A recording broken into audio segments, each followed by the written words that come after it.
Good afternoon, everybody. I'm actually quite happy to see how full the room has been, and people have been coming in and out. My name is Aisha Augie. I'm the Director General of the Center for Black and African Arts and Civilization. I posted the poster for SWA Sports, I think 2 or 3 weeks ago, mentioning that I would be speaking. And I had a lot of people asking me, what does arts have to do with sports? What are you doing with sports? And I remember saying, wow, we don't understand what civilization means because sports is an integral aspect of our civilization. I think if you look back in history, whether it's the Greeks, the Mayans, even us, if you look at our cultural ways, like the Fulani, they do a sport. You have a lot of cultures that you have to do a sport to win your woman or to prove a point, So sports has actually been an integral part of our systems. I think going to the conference today, I will start with protocols before I forget that I'm a government official. So I would say to the Executive Governor of Kaduna State, ably represented by the Deputy Governor, I think the rest I will, if I'm given permission to stand on existing protocol. I know people are tired and want to eat. So the conference for me has been life-changing. It's something that has been in the works, and I'll first say congratulations to SWA Sports. We should give them a round of applause because I know it's been a lot of work to get this to happen. But I'll just do a quick recap. I had a speech, but I'm canceling that. I'll just do a quick recap based on what I've experienced here. And if we look at the aspects of sports and the value chain, we've actually heard a lot about the value chain since we've been here. So I'll start with what the governor said. She mentioned the impact on our GDP, on job creation. Malam obviously talked about Arsenal and the games and fans and the interest. And I know Arsenal has made a lot of money from Nigerians, from the jerseys, the merchandise, what we buy every day, tickets. People fly all the way to watch Arsenal games. So we've actually contributed a lot to a lot of sports across the world.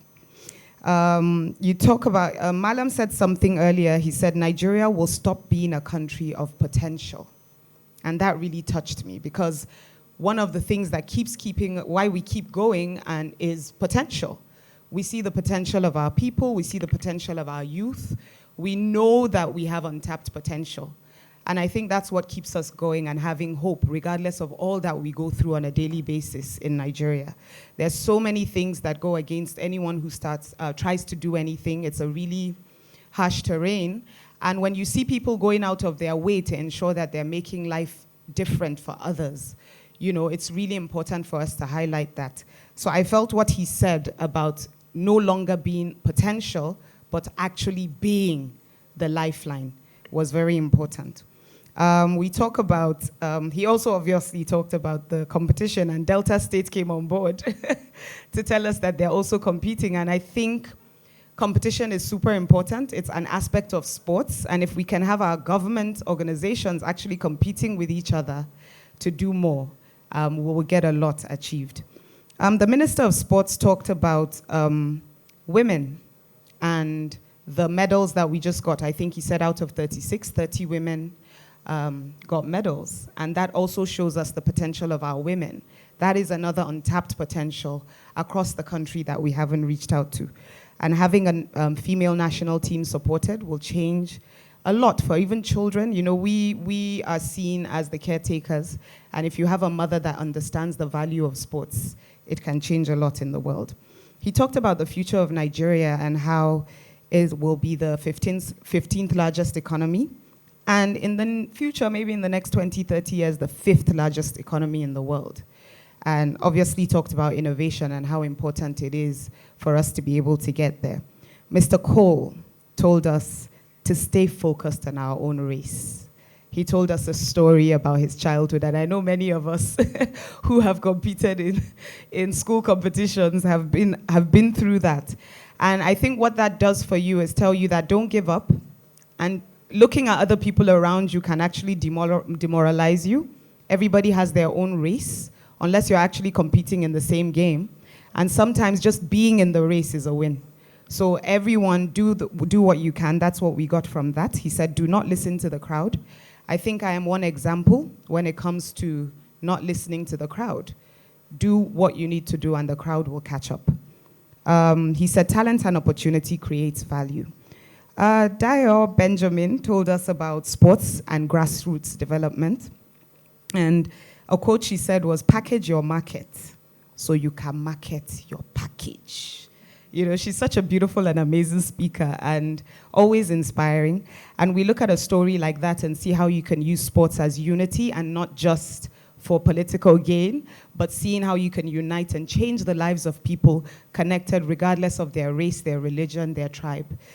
We also had Mr. Nwoko talk about the university, the sports university. Imagine if having institutions that actually look and ensure that the people that get there become global citizens in a way that we're competing with the world. It's no longer just about Nigeria, but the whole world. We spoke about Aisha, and she reminded us of Ayo. Rest in peace, Ayo. Maricel was sat next to me, and she mentioned that he's living through his works.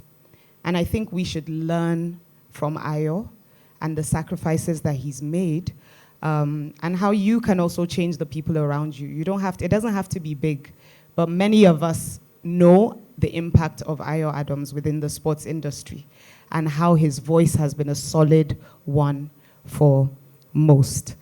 I noticed in the video, for those who are saying, why would Arts and Civilization be at SWA Sports? You watch the video. That was a documentary. That is arts. And if you noticed in between, we had pottery being shown. And if you have that pot in a room, it's already a conversation. How did that happen? Where did it come from? That is connected to our history. That is connected to our arts. I'm not going to keep going because we had a lot saying today, but the two different panels have showed us that the value chain of sports is beyond what we can imagine.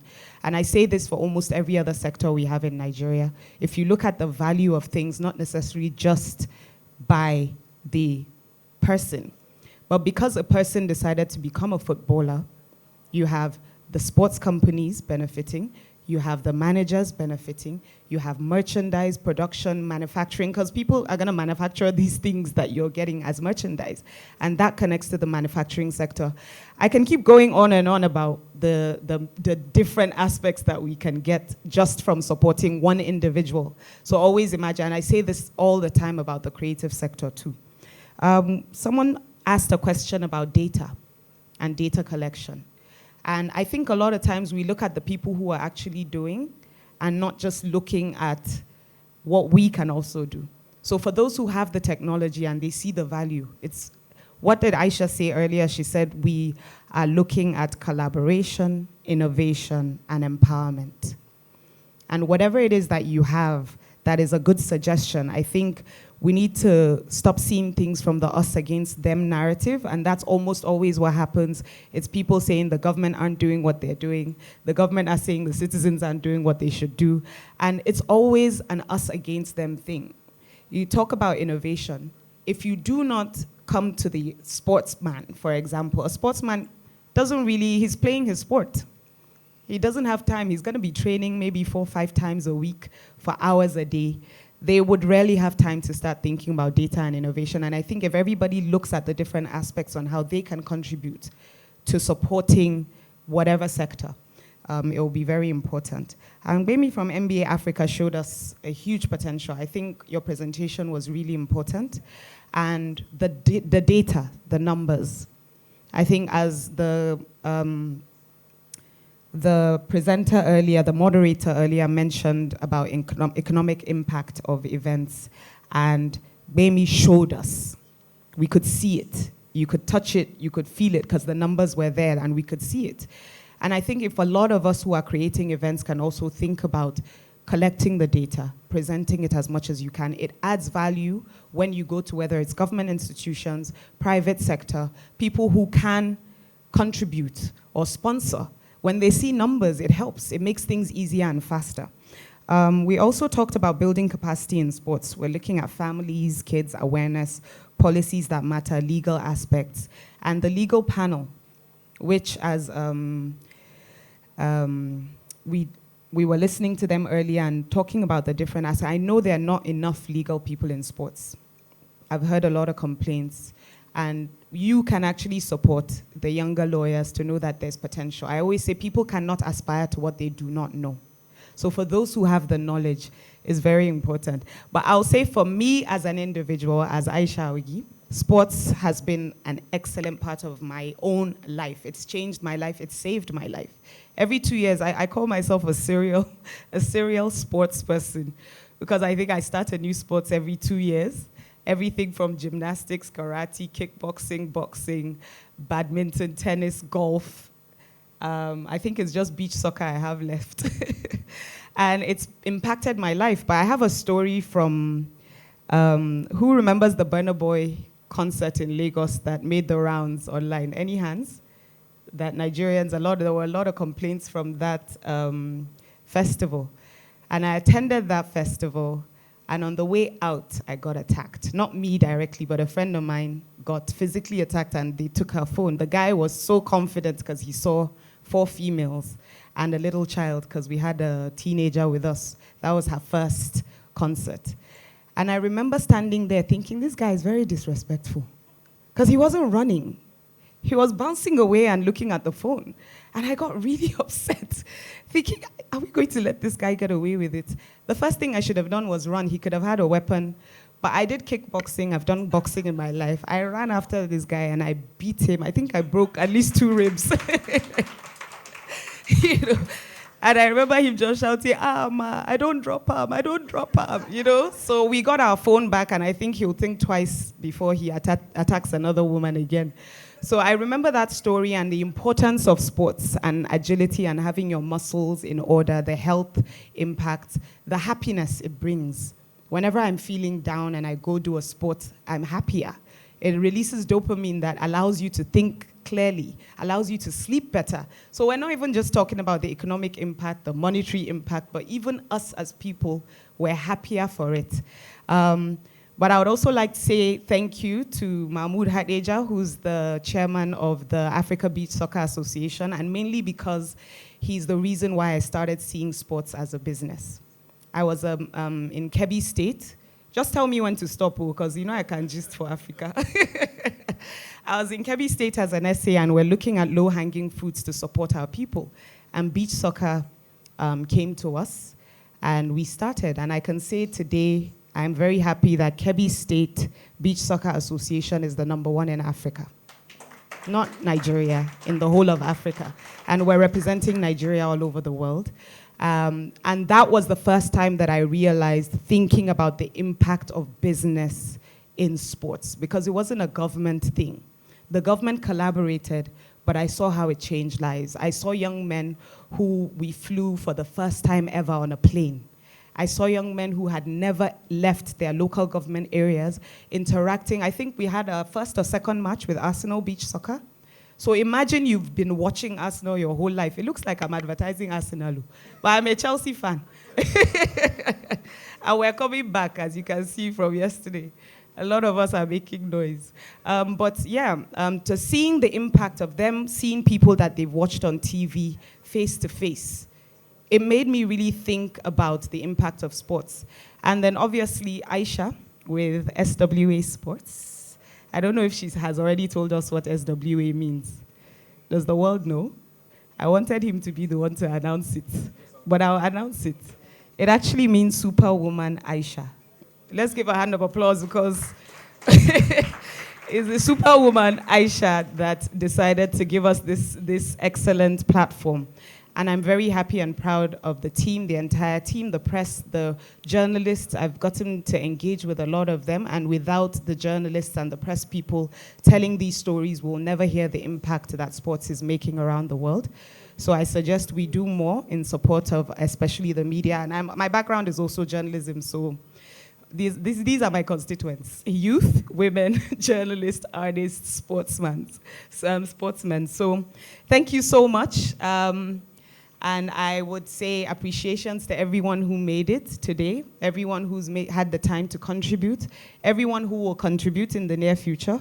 Obviously, SWA Sports is open to whatever ideas, is also open to whatever suggestions that may come your way, that you would want to give. The social media handles are there. I believe it's at SWA Sports, and the hashtag is SBAC2024.